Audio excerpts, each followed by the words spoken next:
to Acadia Calderwood and I had asthma. On poor air quality days, saying that it's hard to breathe is an understatement.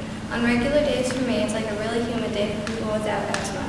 The only reason I know this is because I had to take a certain medicine when I was really sick and it made breathing feel like I didn't have asthma. It was really different.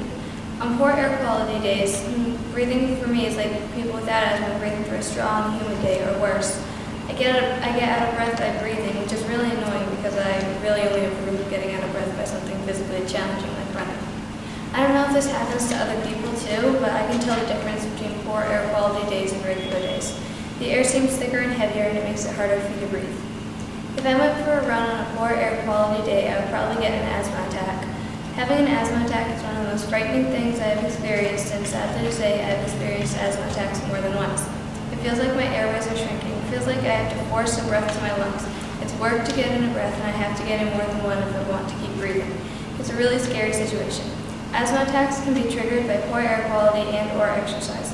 I run 5Ks, 3.1 miles, often, so usually my asthma is triggered by poor air quality. Poor air quality while I'm running not only impacts my breathing, it also annoys me because I feel like I could run much faster or longer, but my lungs won't let me. My most recent asthma attack was at the KVACs. KVAC is the Kennebec Valley Athletic Conference, and the KVACs are the running event where team points matter most. I had the worst asthma attack I can ever remember having at that race. My time was around 5 or 6 minutes slower, and unless you're a runner, you probably don't realize how much 5 or 6 minutes matters in a 5K. The other girls on my team usually finish a bit behind me, so you can imagine my surprise when I was passed by a few of them. They were surprised too. They were looking at me worried, asking if I was okay, because I usually finish before they do. My pace slowed considerably over the course of the race. By the end of the race, I was going walking speed and running form. As soon as I finished the race, I had an asthma attack. I was really glad my mom was waiting to find Taylor at the end of the race. Asthma has affected my life in many ways. It affects me every day because I have to wake up earlier to use the nebulizer machine.